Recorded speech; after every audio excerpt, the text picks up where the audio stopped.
Kulend uko.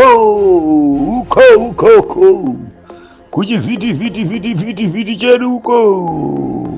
Yamakadai kuterera panguva dzino ndiyo channel yenyu inonzi Kulian TV apo patinokupai nawu ma-updates nezvinhu zvakasiyana siyana zvinenge zvichiitika nekutora nzvimbo munyika yekwedu. Kana uchinge watosvika watoya panapa ziva kuti chibaba chema-updates chadzoka. Inini handitaure nyaya dzekuita dzekutenderera, handiite zvinhu zvinongopfuura, ndongonanga straight to the point. Mini Baloi Chiwenga ari kunetsa nenyaya yekuzonzi ari kunzi akadzingwa basa, vamwe vari kuti akarejiswa mapowers akadzikiswa paaimbenga achishandira. But now let's talk about this issue because inyaya dziri kungopisa idzi ngomana inyaya dziri kungopisa idzi because vanhu vari kutobvunza kuti saka muri kunzi makadzingwa basa imimi. Tell us mom, is this true or Venezuela is far from Zimbabwe? Ichokwadi here kana kuti akusvikiki kwamuri zvekumhanya? Ndo pavari kupindira kavakati aiwa tadzinzwa nyaya dziri kutaurwa dzanditi dzekuti ndadzingwa basa, but for sure Venezuela is very far from Zimbabwe. Haureve nhema ipapo. Ndo yavari kupindura nyaya yacho panapa yanga iri kutaurwa kunzi zvoni mukadzi waChiwenga anga atombomiswa basa, handiti anga atombomiswa kuti aiwa chimbonikiriki naye ipapapa, but vari kutaura kuti aiwa chimbomirai kunditi inini ndadhimotwa kuamiku ndichiripo inini ndikutoita yandiri kutoita, ndikutoshanda mashandira andiri kuita, chimbomirai kutiudza kuti kwari alright. In short tiri kungoti she is not even bothered. Ndo pane nyaya hombe ingoripo because inisu takada kuti titaura mamwe matauriro panapa toona kuzotadza kunzwanana mushi. She is not bothered about anything. Munhu atori bo zvake zvitori correct, zvakarongeka, zvakabalance, ari kutorwa maroiro ake anga achingoita, ari kurarama mararamiro ake anga achingoita. She is not bothered. Handiti nekuti mama madzingwa basa saka muchazodyei kana basa nezvinhu zvese zvokutaurwa izvozvo sikangoti Venezuela iri kure neZimbabwe. She's not bothered. That's mean for you and I like her for that. Right. Mune dzimwe nhau ndikutambira rimwe shoko riri kubuda pari kunzi Comrade Didnas Mutasa is back and will be joining ZANU-PF Council of Elders as announced by ZANU-PF Secretary for Information Ambassador Christopher Mutsvangwa. Hanzi Didmas Mutasa vadzoka mbato hokoyo team G4 rakuchiwa manje kuti sichimbovhure uyu mukana apinde ku 2030 ndodzimwe nyaya dzinenge dzichipa chingomuita kuti asvike ku 2030 because kumbone zvimwe zvokuti ungonoti asi panapa takatozopedzwa political career inopera, saka ari kudeyo right tingoshanda naye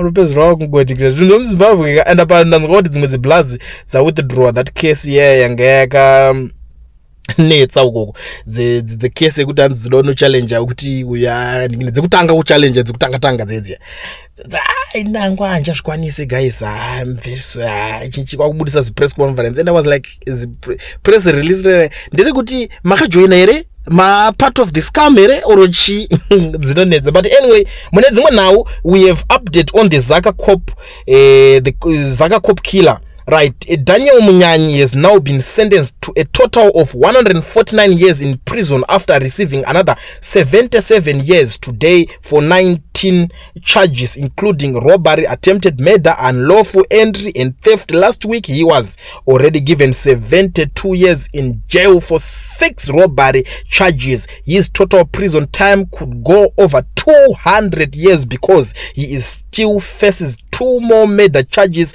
He is accused of shooting and killing 2 police officers who were trying to arrest him in Zaka. Saka imwe futi nyaya dzacho ndokutaurira inodzi uyaone ugodzokera.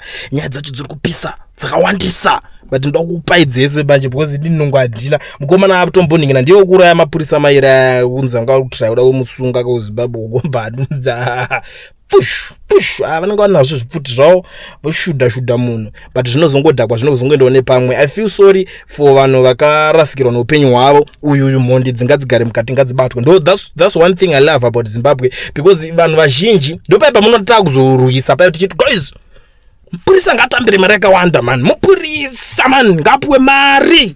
Vamwe vanotozouya futi vatori mapurisa acho votanga kuti uri kuzvitaurira chi like asi mukupiwa extra money yekuti muti stop yekuti tikubatsire kuti muwane ma US rinani cause tozoti mapurisa ekuzimbabwe anoshanda. I love them man. Ndofarira panyaya idzodzo and zvinotondorwadza moyo wangu kuona mupurisa wekuzimbabwe achichema zvasiyana nemapurisa edu aya ma20 rand aya man ekuti unongoti chero atobata munhu ane munyaya inopisa unongoita skillful so vanongo amenozvo zvinongoitwa so munhu otosiwa kana kuti pongonzi ningi ari kutsvagwa zvotongoignora but Zimbabwe vanokutera kwese chero iwe ukatonziwo ungochitozvita uri kubed bridge but izvo wabva kubed bridge wakutozvita uri kana kuti boda rekunonzi kuchikoko kana ameno wakwamurehwa iri kuzumba wereva chero unenge wada kuenda chero waenda kuchipinge vanokutera ikoko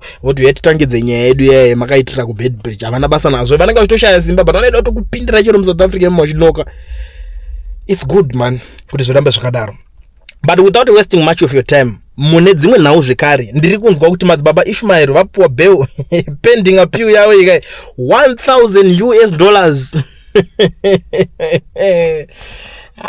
musazoti kuudzai dzimwe dzacho but ndirege zoramba ndichingotaura kuti yakati ndikakuudzai vanoziva vachaziva chokwadi. Right, High Court Judge Justice Neville Wamambo has granted incarcerated religious leader Madzibaba Ishmael Chokurongerwa $1,000 bail pending the determination of his appeal at the Supreme Court. Chokurongerwa, who is serving a 20-year prison sentence for rape, approached the High Court appeal against conviction and sentence. Justice Wamambo granted the application after ruling that the appeal raised arguable issues which warrant consideration by the Supreme Court. The matter will now proceed to the Supreme Court where Chokurongerwa is challenging both his conviction and sentence. Saka mukufamba kwenguwa madzibaba Ishmael vaya vanogona kungereka vangobuda vanonyawo vaziva vanhu vakaita mbiri akati gore ripiko pavakaita mbiri mani vachinzoni vari kutofamba nyaya dzaibuda kuZBC makore acho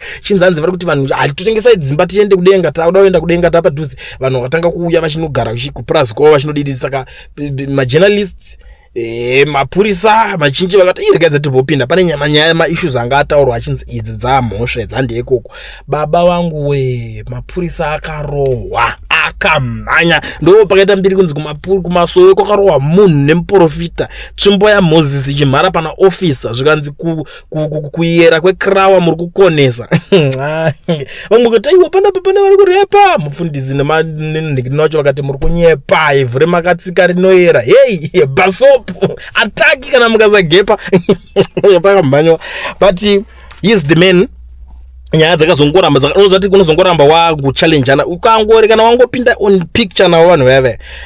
Advantage yemapostori i1 yandinonyatsoziva especially kuZimbabwe koko ndeyekuti vakomana vanosapota musangano zvekutodaro itori big crowd zvekuti even kana president any president anenge aripo anofila so comfortable akagara akakomberedzwa nemapostori because anoziva these guys ndo mavoters real voters musokuvhota vakaregister vese man vanokobata zvitupa vachitokuti tinopinda nayo tinodai so ndinotoziva imwe chechi so handichataure zita because ndingazotanga ndokunozokutsamwisa kungazvizive but ndo zvamunotoita madays atsvangira ipaipaya chechi iyo yanga isingabvumidza vanhu kusumudza maoko vachidai so zvekuti ani muchechi musumudza maoko vaisumudza maoko vakadai hanzi hatidi kuzotorwa mapikicha tozonzi tikadai so tiri kutopa simba kune opposition saka vaisumudza maoko vakadai and I was like vanuka denga racho kana riri padhuze ka amen tangai kupinda tozotera mozotiradza tozokwanisa kutera nzira dzenyu idzodzo kuti tizokwanisa kuripinda wanditi. But anyways, without wasting much of your time muri Zimbabwe, I'd like to thank you so much for watching Cooligan TV. Ma updates ndazama kumbokupai regedza itisangane pane rimwe tichinzwisana kuti chii chiri kunyazotora nzvimbo but ndisati ndaenda ndada kushandisa mukana and mukana ndicharamba ndiushandisa. Vanhu vese vari kuda kuregister makambani vasina mapermit, vari kuda kuvhura maFNB business account musina mapermit muSouth Africa munomu. Batai company inonzi Education Research yamukoma Owen ita kuti Owen man wotobatsirwa Education Research ndo shasha manjedzi kungotora namba cheka namba koma Owen shasha vanokuregistera and one thing chandinowadira ndekuti vari reliable. Maservices avo futi ari affordable vachitochajira nzara zvezvo kuti kuchaja because no vanyazochaja zvinoenderana nemari saka havasi munhu wekuti ungasvika ubva kuti asika why zvikutanga zvakachipa here ndati vari affordable and ivo vacho vari reliable pakuita zvinhu zvavo. Munhu ari professional hanetsa kushanda naye. Saka kana uchida zvinhu izvozvo passport, namba ndakusiyira paflyer. Bata mukoma Owen Education Research vakubatsire vakuitire.